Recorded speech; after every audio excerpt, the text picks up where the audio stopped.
ইউরোপের দেশগুলোতে GSP plus সুবিধা অব্যাহত রাখতে স্পেনের সহযোগিতা চেয়েছেন প্রধানমন্ত্রী শেখ হাসিনা।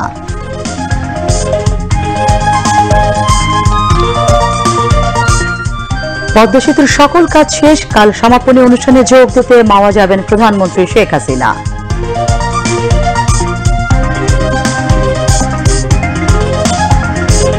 খালেদা জিয়ার মুক্তি কোনো রাজনৈতিক বিষয় নয়, এটা আইনগত বিষয়। বিষয়টিকে রাজনৈতিক ইস্যু বানানোর অপচেষ্টা করছে বিএনপি, বললেন ওবায়দুল কাদের।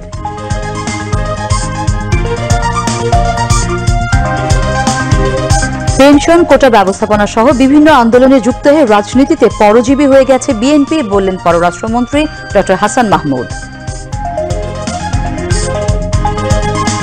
যুক্তরাজ্য সাধারণ নির্বাচনের ভোট গ্রহণ চলছে। 34 জন বাংলাদেশি বংশোদ্ভূত ব্রিটিশ নাগরিক সহ ভোটে লড়ছেন রেকর্ড সংখ্যক প্রার্থী। এবং কোপা আমেরিকা ফুটবলের প্রথম কোয়ার্টার ফাইনালে কাল আর্জেন্টিনার মুখোমুখি হবে ইকুয়েডর। আসসালামু আলাইকুম। দুপুর 2টার সংবাদে আপনাদের আমন্ত্রণ জানাচ্ছি, আমি আলফি খান। এতক্ষণ সংবাদ শিরোনাম শুনলেন, এবারে বিস্তারিত।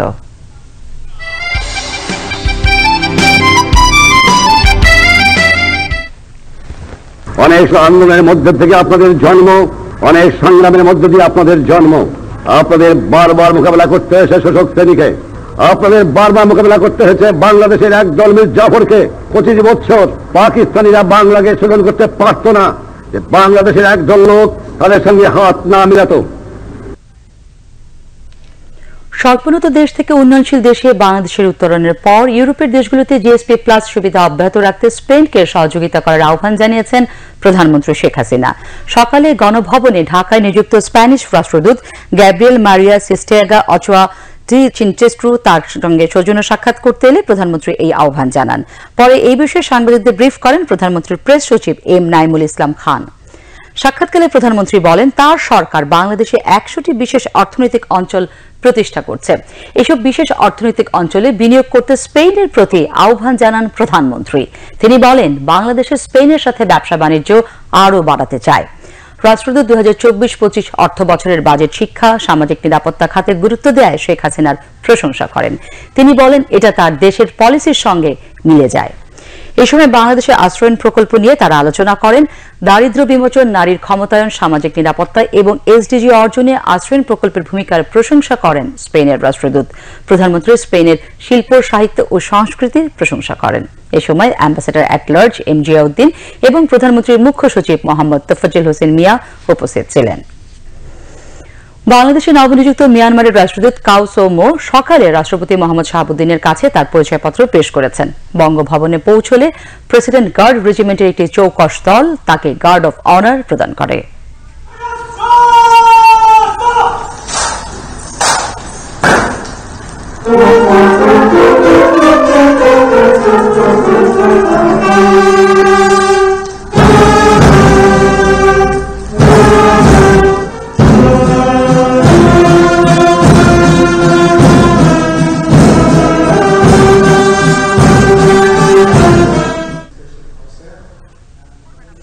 মিয়ানমারের নতুন রাষ্ট্রদূতকে স্বাগত জানিয়ে রাষ্ট্রপতি মোহাম্মদ শাহাবুদ্দিন বলেন, মিয়ানমার বাংলাদেশের নিকটতম প্রতিবেশী। তিনি বলেন, বিশ্বের বিভিন্ন দেশের সাথে সম্পর্ক উন্নয়নকে অগ্রাধিকার দেয় বাংলাদেশ। রাষ্ট্রপতি বলেন, মিয়ানমার থেকে জোরপূর্বক বাস্তুচ্যুতদের মানবিক কারণে সরকার আশ্রয় দিলেও বর্তমানে এটা বাংলাদেশের জন্য একটি বড় সমস্যা। তিনি আশা করেন, জোরপূর্বক বাস্তুচ্যুত এসব জনগণ যাতে নিরাপদে এবং সম্মানজনকভাবে তাদের নিজ নিজ মাতৃভূমিতে ফিরে যেতে পারে, মিয়ানমার সেই পরিবেশ সৃষ্টি করবে। বাংলাদেশ ও মিয়ানমারের মধ্যে বিদ্যমান বাণিজ্য বিনিয়োগ সম্ভাবনাগুলোকে কাজে লাগাতে নতুন রাষ্ট্রদূতকে কাজ করার আহ্বান জানান রাষ্ট্রপতি মোহাম্মদ শাহাবুদ্দিন। বাংলাদেশ আগামী সেপ্টেম্বরে বিমস্টেকের চেয়ারম্যান হিসেবে দায়িত্ব গ্রহণ করবে উল্লেখ করে রাষ্ট্রপতি বলেন, বিমস্টেককে শক্তিশালী করতে মিয়ানমারের সাথে বাংলাদেশ ঘনিষ্ঠভাবে কাজ করবে। রাষ্ট্রপতি বলেন, বাংলাদেশ আসিয়ানে ডায়ালগ পার্টনার হতে চায়। এই ব্যাপারে তিনি মিয়ানমারের সমর্থন ও সহযোগিতা কামনা করেন। রাষ্ট্রপতির প্রেস সচিব মোহাম্মদ জয়নাল আবেদিন জানান, সাক্ষাৎকালে মিয়ানমারের নতুন রাষ্ট্রদূত দায়িত্ব পালনে রাষ্ট্রপতির সার্বিক সহযোগিতা কামনা করেন। তিনি বলেন, মিয়ানমার থেকে বাস্তুচ্যুতদের কারণে সৃষ্ট সমস্যা সমাধানে তার দেশ কাজ করছে। মিয়ানমারের রাষ্ট্রদূত বলেন, এই ব্যাপারে বাংলাদেশের উদ্বেগের কথা তিনি তার সরকারকে জানাবেন এবং সমস্যার সমাধানে উদ্যোগ গ্রহণ করবেন। সাক্ষাৎকালে রাষ্ট্রপতির কার্যালয়ের সচিব মোহাম্মদ ওয়াহিদুল ইসলাম খান এবং সামরিক সচিব মেজর জেনারেল মোহাম্মদ আদিল চৌধুরী উপস্থিত ছিলেন। পরে খুলনা বিশ্ববিদ্যালয়ের উপাচার্য অধ্যাপক ডক্টর মাহমুদ হোসেন এবং শাহজালাল বিজ্ঞান ও প্রযুক্তি বিশ্ববিদ্যালয়ের উপাচার্য অধ্যাপক ফরিদ উদ্দিন আহমেদ বঙ্গভবনে রাষ্ট্রপতি মোহাম্মদ শাহাবুদ্দিনের সঙ্গে সাক্ষাৎ করেন। সাক্ষাৎকালে তারা নিজ নিজ বিশ্ববিদ্যালয়ের একাডেমিক সহ সার্বিক কর্মকাণ্ড সম্পর্কে রাষ্ট্রপতিকে অবহিত করেন। রাষ্ট্রপতি মোহাম্মদ শাহাবুদ্দিন বলেন, উচ্চশিক্ষা বিস্তারে বিশ্ববিদ্যালয়গুলোর ভূমিকা খুবই গুরুত্বপূর্ণ। তিনি বলেন, শিক্ষার্থীরা যাতে বিশ্বমানের শিক্ষায় শিক্ষিত হতে পারে এবং আন্তর্জাতিক পর্যায়ে নিজেদের যোগ্য হিসেবে প্রমাণ করতে পারে, সেই লক্ষ্যে বিশ্ববিদ্যালয়ে কারিকুলাম প্রণয়ন করতে হবে। বিশ্ববিদ্যালয়গুলোকে গবেষণার মান উন্নয়নে ও কার্যকর পদক্ষেপ গ্রহণের নির্দেশ দেন রাষ্ট্রপতি মোহাম্মদ শাহাবুদ্দিন। সাক্ষাৎকালে রাষ্ট্রপতির সচিবগণ উপস্থিত ছিলেন। স্বপ্নের পদ্মা সেতুর কর্মযজ্ঞ শেষ, আগামীকাল প্রকল্পের আনুষ্ঠানিক পরিসমাপ্তি ঘোষণা করবেন প্রধানমন্ত্রী শেখ হাসিনা। এই উপলক্ষে মাওয়ায় শুধু সমাবেশের আয়োজন প্রস্তুতি চলছে। অনুষ্ঠানে যোগ দেবেন প্রধানমন্ত্রী শেখ হাসিনা। পদ্মা পাড়ে তাই আবারও উৎসবের আমেজ। মুন্সিগঞ্জ জেলা প্রতিনিধি ফারহানা মির্জার পাঠানো তথ্যচিত্রে ডেস্ক রিপোর্ট। বাঙালির সক্ষমতার স্মারক পদ্মা বহুমুখী সেতু প্রকল্পের সকল কাজ এখন সম্পন্ন। তাই এই প্রকল্পের আনুষ্ঠানিক সমাপনী টানতে আগামী শুক্রবার মুন্সিগঞ্জের মাওয়া আসছেন সেতুটির স্বপ্নদ্রষ্টা প্রধানমন্ত্রী শেখ হাসিনা। প্রধানমন্ত্রীর আগমনে প্রস্তুত এখন মাওয়া, চারিদিকে সাজ সাজ রব। প্রধানমন্ত্রীকে বরণের অপেক্ষায় এখন পদ্মার তীরবর্তী মানুষ। পদ্মা সেতুর কারণে দুপারে যোগাযোগ এবং মানুষের যে সময় বেঁচে গেছে অনেকখানি, সবকিছু মিলিয়ে জীবনটি সহজ হয়েছে। মাননীয় প্রধানমন্ত্রী আসাতে মুন্সিগঞ্জের মানুষের ভীষণ খুশি। আমরা অনেক কৃতজ্ঞ তার কাছে, সে আমাদেরকে পদ্মা সেতু উপহার দিয়েছে। সে দেশের প্রধানমন্ত্রী, সে এখানে আসবে, সেটা তো এই মুন্সিগঞ্জবাসীর জন্য গর্বের। এখন দিনরাত পদ্মার বুক চিরে চলছে ট্রেন ও যানবাহন। যে স্বপ্ন ধারণ করে গড়ে উঠেছিল পদ্মা সেতুর, সেই স্বপ্ন এখন দুর্বার গতিতে বইছে পদ্মার বুকে। সেতুর দুই তীরে গড়ে ওঠা পর্যটন কেন্দ্র, শিল্প স্থাপন এবং সহজ যাতায়াত ব্যবস্থার কারণে মানুষের জীবনযাত্রায় বৈপ্লবিক পরিবর্তন এসেছে। দ্রুত যোগাযোগের ব্যবস্থাপনা, তাছাড়া ব্যবসা বাণিজ্য, অর্থনীতি দিয়ে যে আমাদেরকে একটি উন্নত রাষ্ট্রে পরিণত করেছেন, এতে আমাদের অনেক বেশি সাফল্য এবং আমরা গর্বিত। 23 বছর আগে 2001 সালের 4 জুলাই মাওয়ায় ভিত্তিপ্রস্তর স্থাপন করেছিলেন প্রধানমন্ত্রী শেখ হাসিনা। আর এখানেই প্রকল্পের সফল সমাপ্ত করবেন তিনি। পদ্মা সেতুর সাথে যাদের শ্রম ঘাম জড়িত এবং যারা এদের প্ল্যানিং এবং কাজের সাথে জড়িত, এই সমস্ত ব্যক্তিবর্গদের সাথে কথা বলবেন, এটা হলো মূল প্রায়োরিটি। এরপরও স্থানীয় যারা নেতাকর্মীরা আছেন, স্থানীয় জনসাধারণ, এবং এখানে আমাদের সর্বোচ্চ নিরাপত্তার প্রচেষ্টা আমাদের সামর্থ্যের মধ্যে সর্বোচ্চ এখানে প্রয়োগ করা হবে। 2022 সালের 25শে জুন এই স্থানে পদ্মা সেতুর উদ্বোধন করেছিলেন প্রধানমন্ত্রী শেখ হাসিনা। গেল 2 বছরে এই সেতু দিয়ে 1,27,000-এর বেশি যান পারাপারে 16.5 কোটি টাকার বেশি টোল আদায় হয়। জান্নাতুল ফেরদৌস, বাংলাদেশ টেলিভিশন। এদিকে মাওয়ার অনুষ্ঠান শেষে সড়কপথে গোপালগঞ্জের টুঙ্গিপাড়ায় যাবেন প্রধানমন্ত্রী শেখ হাসিনা। প্রধানমন্ত্রীর আগমনকে ঘিরে সকল ধরনের প্রস্তুতি সম্পন্ন করেছে প্রশাসন। স্থানীয় নেতাকর্মীদের মধ্যে বিরাজ করছে উৎসবের আমেজ। টুঙ্গিপাড়া প্রতিনিধি মেহেদি হাসানের তথ্য ভিডিওচিত্রে আরও জানাচ্ছেন সীমা শারমিন। সময় পেলেই বঙ্গবন্ধু কন্যা ছুটে যান জন্মভিটায়। রাষ্ট্রীয় সফরের বাইরেও ব্যক্তিগত সফরে এসে নেতাকর্মীদের সাথে মত বিনিময় সহ নানা অনুষ্ঠানে যোগ দেন প্রধানমন্ত্রী। শুক্রবার সড়কপথে গোপালগঞ্জে যাবেন প্রধানমন্ত্রী শেখ হাসিনা। কথা রয়েছে, এই দিন টুঙ্গিপাড়া পৌঁছে জাতির পিতার সমাধিতে শ্রদ্ধা জানাবেন তিনি। পরদিন শনিবার সকালে নেতাকর্মীদের সাথে মত বিনিময় শেষে জিটি সরকারি প্রাথমিক বিদ্যালয়ে বঙ্গবন্ধু কর্নার উদ্বোধনের কথা রয়েছে। মাননীয় প্রধানমন্ত্রী টুঙ্গিপাড়ার সকল উন্নয়নমূলক কাজকর্মের খোঁজ খবর নেবেন এবং আমাদের সাথে আমাদের দলীয় কার্যালয়ে মত বিনিময় করবেন। মাননীয় প্রধানমন্ত্রী শেখ হাসিনার আগমন উপলক্ষে আমাদের স্কুলে ব্যাপক প্রস্তুতি গ্রহণ করা হয়েছে এবং কোমলমতি শিক্ষার্থীরা মাননীয় প্রধানমন্ত্রীকে একেবারে সশরীরে দেখবার জন্য তারা অধীর আগ্রহে অপেক্ষা করছেন। পিতার পড়ুয়া স্কুলে কন্যা আসবে। আমরা টুঙ্গিপাড়া তথা এই স্কুলের ছাত্রছাত্রী সহ আশপাশের যে স্কুলগুলো আছে সেই স্কুলগুলোর ছাত্রছাত্রীরা অত্যন্ত আনন্দিত এবং উৎফুল্লিত।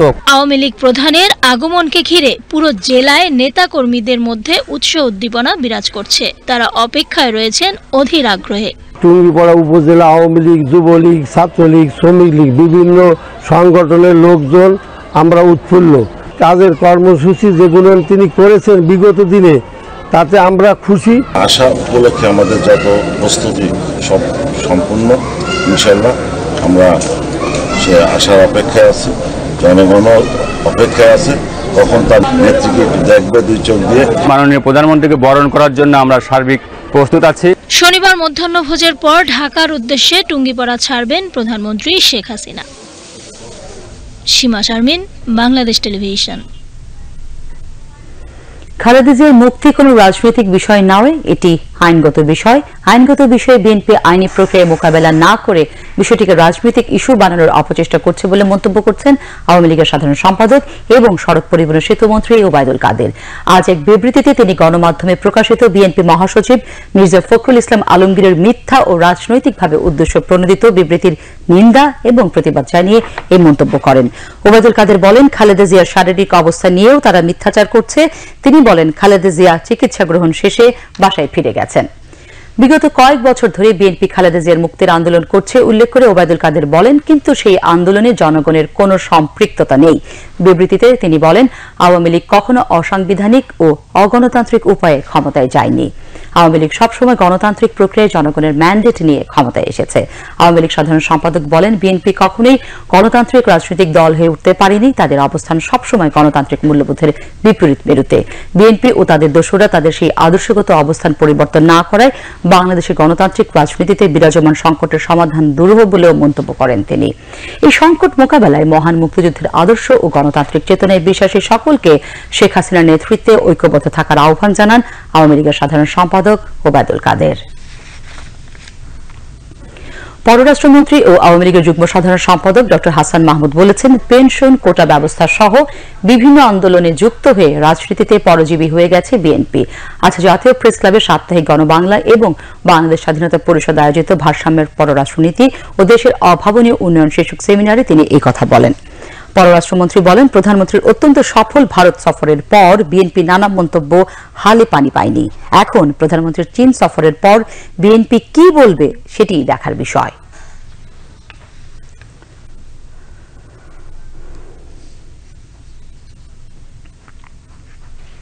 আমাদের পররাষ্ট্রনীতির এই মূল মন্ত্রটি জাতির পিতা বঙ্গবন্ধু শেখ মুজিবুর রহমানই এটির ভিত রচনা করে গিয়েছিলেন।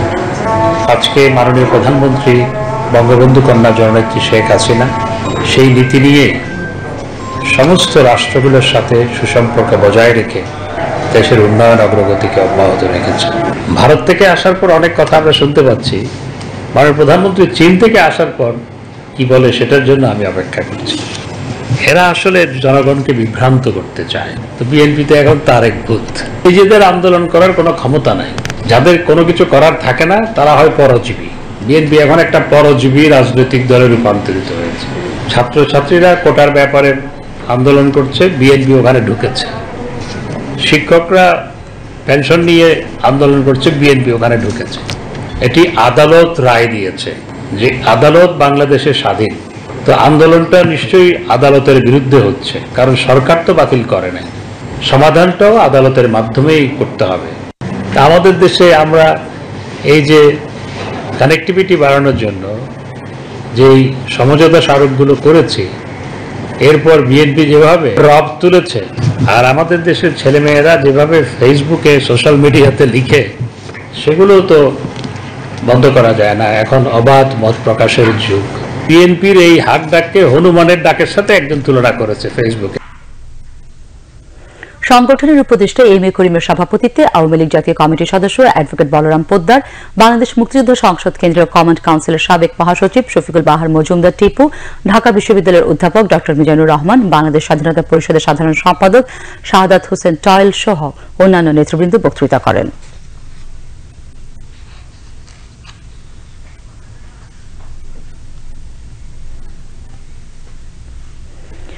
গত কদিনের টানা বর্ষণ ও উজান থেকে নেমে আসা পাহাড়ি ঢলের কারণে সিলেট, সুনামগঞ্জ, মৌলভীবাজার, গাইবান্ধা, টাঙ্গাইল সহ দেশের বেশ কিছু নদ নদীর পানি বৃদ্ধি পাওয়ায় এসব এলাকায় বন্যা পরিস্থিতি অপরিবর্তিত রয়েছে। পাশাপাশি নেত্রকোনা সহ কোনো কোনো অঞ্চলের বন্যা পরিস্থিতি কিছুটা উন্নতি হয়েছে। এদিকে প্রশাসন ও আওয়ামী লীগের পক্ষ থেকে বন্যা দুর্গত মানুষের মধ্যে ত্রাণ বিতরণ করা হচ্ছে। জেলা প্রতিনিধিদের পাঠানো তথ্য ছবিতে ডেস্ক রিপোর্ট। গাইবান্ধা জেলার তিস্তা, ব্রহ্মপুত্র, করতোয়া ও ঘাঘট নদীর পানি গত 24 ঘন্টায় বৃদ্ধি পেয়েছে। ফুলছড়ি পয়েন্টে ব্রহ্মপুত্র নদীর পানি 62 সেন্টিমিটার ও ঘাঘট নদীর পানি নিউ ব্রিজ স্টেশন পয়েন্টে বিপদসীমার 11 সেন্টিমিটার উপর দিয়ে প্রবাহিত হচ্ছে।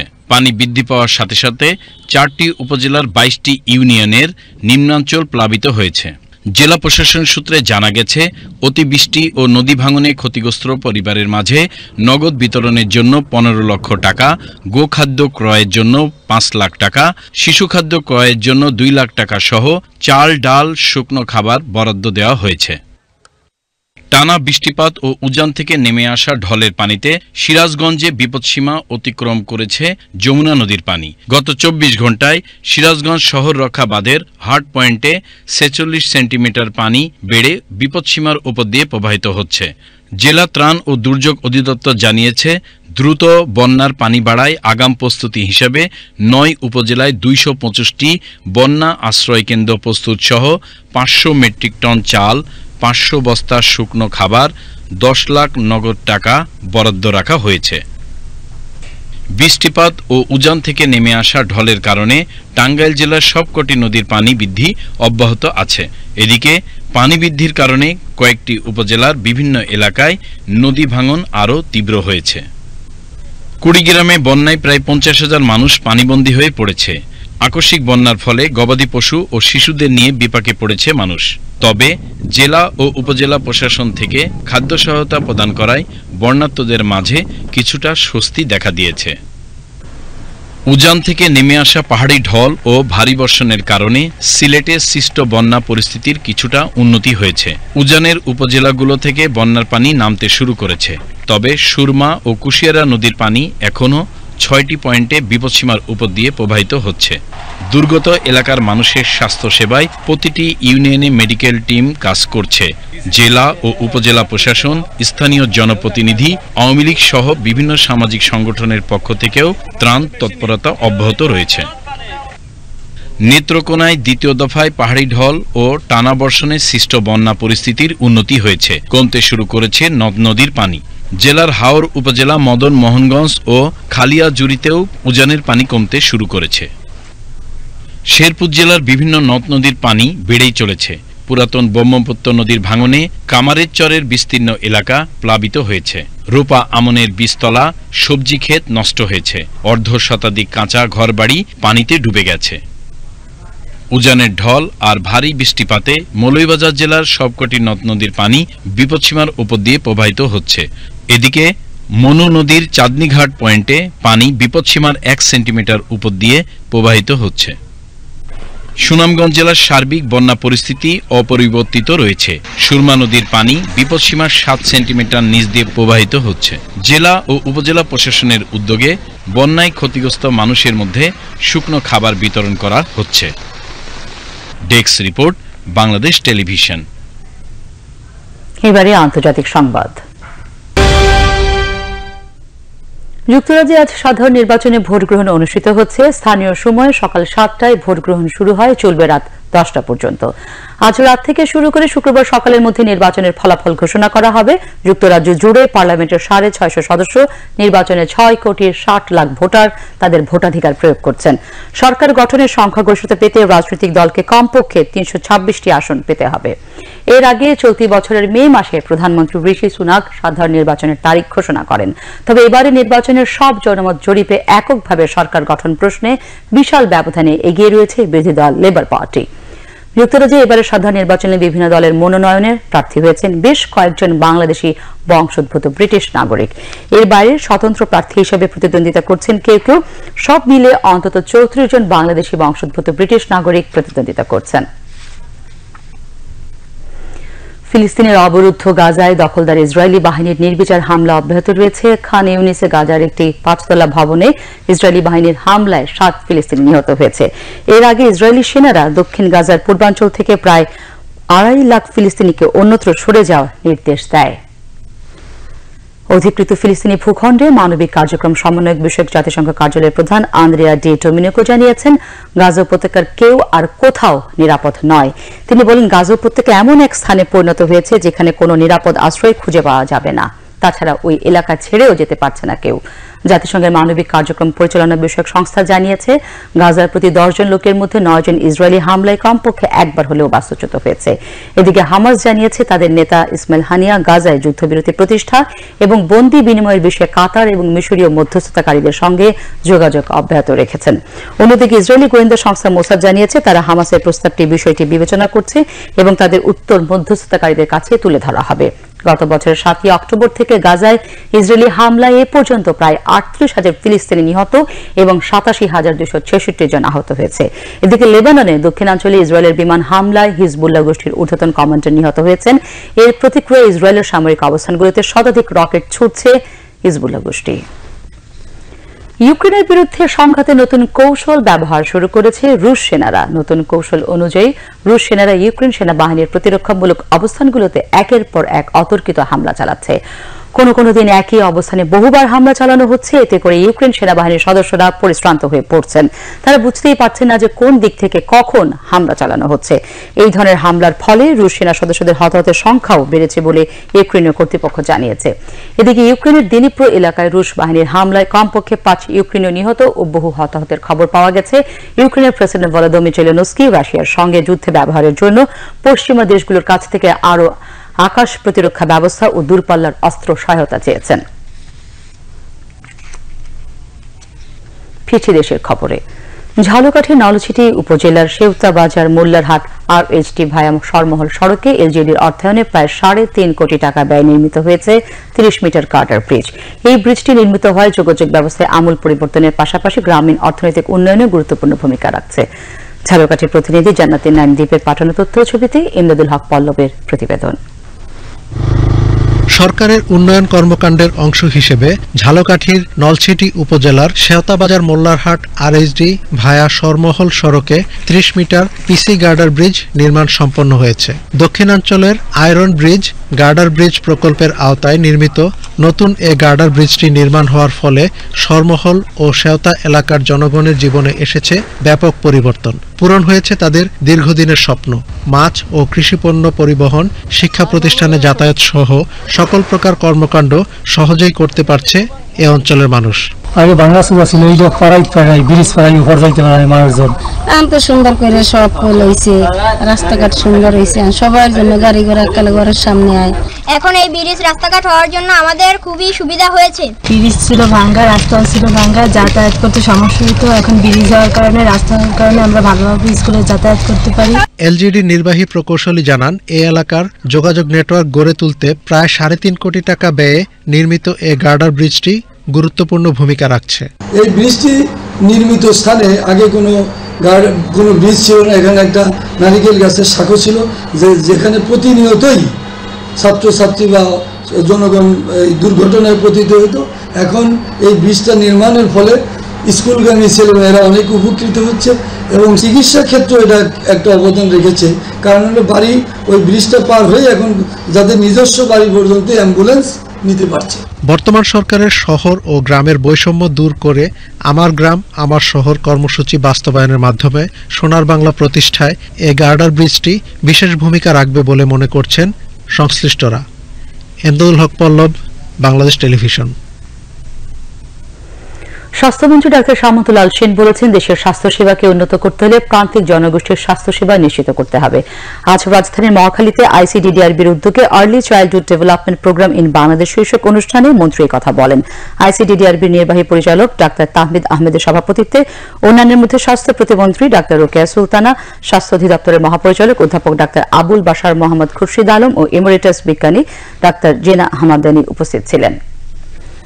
স্বাস্থ্যমন্ত্রী বলেন, প্রতিটি শিশুর স্বাস্থ্য ভালো থাকা এবং জীবনের সফলতার জন্য শিশুর প্রারম্ভিক বিকাশ অত্যন্ত গুরুত্বপূর্ণ। তাই শিশুর বিকাশ এবং স্বাস্থ্য ব্যবস্থাকে আরও সুন্দরভাবে গড়ে তুলতে হলে বর্তমান সরকারের নেতৃত্বে চিকিৎসা সেবাকে এগিয়ে নিয়ে যেতে হবে।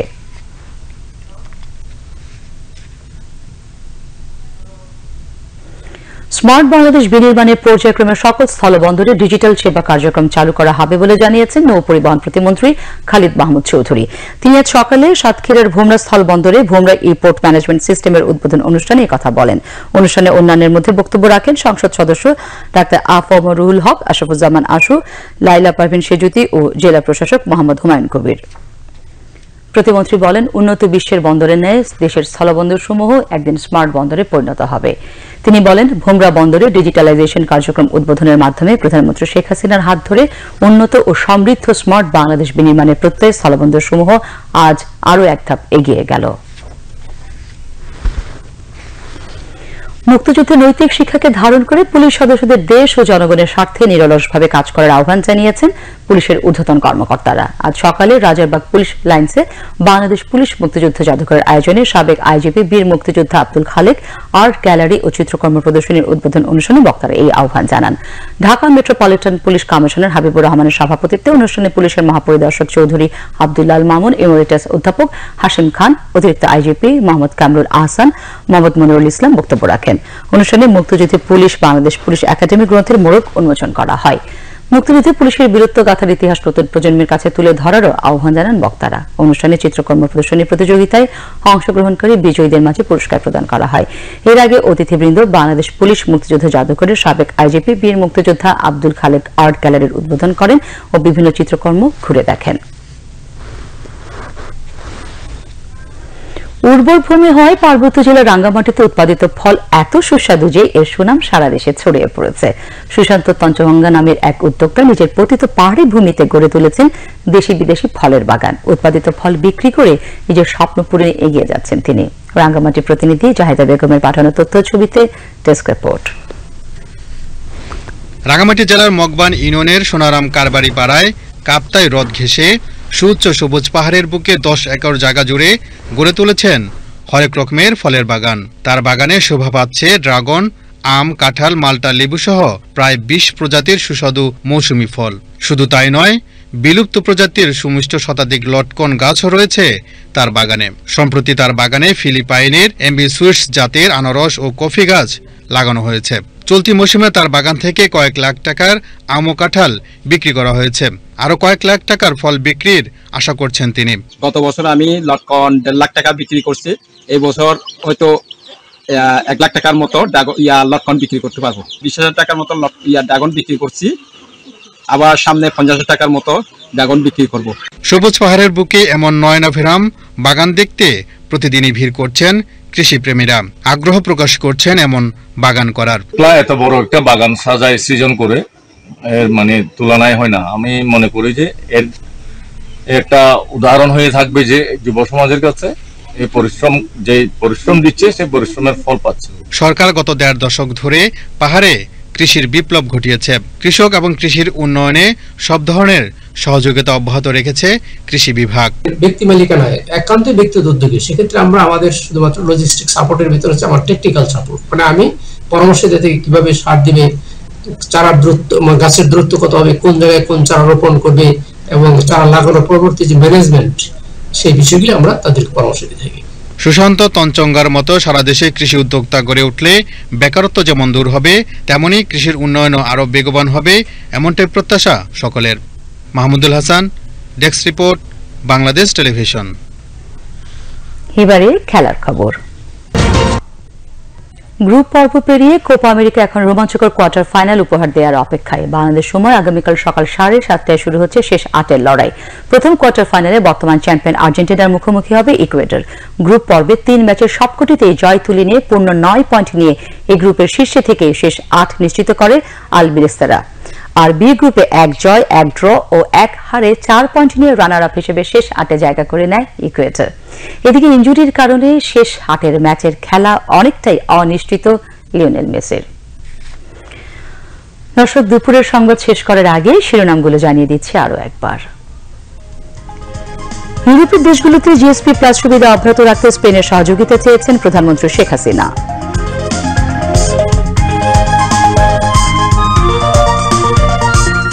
পদ্মা সেতুর সকল কাজ শেষ, কাল সমাপনী অনুষ্ঠানে যোগ দিতে মাওয়া যাবেন প্রধানমন্ত্রী শেখ হাসিনা।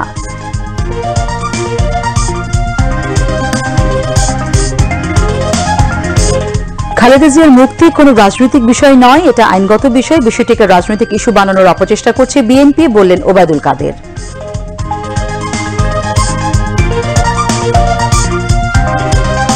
পেনশন কোটা ব্যবস্থা সহ বিভিন্ন আন্দোলনে যুক্ত হয়ে রাজনীতিতে পরজীবী হয়ে গেছে বিএনপি, বললেন পররাষ্ট্রমন্ত্রী ড. হাসান মাহমুদ।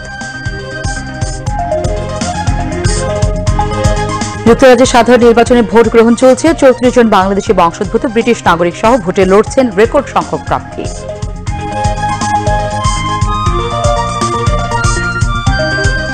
এবং কোপা আমেরিকা ফুটবলের প্রথম কোয়ার্টার ফাইনালে কাল আর্জেন্টিনার মুখোমুখি হবে ইকুয়েডর।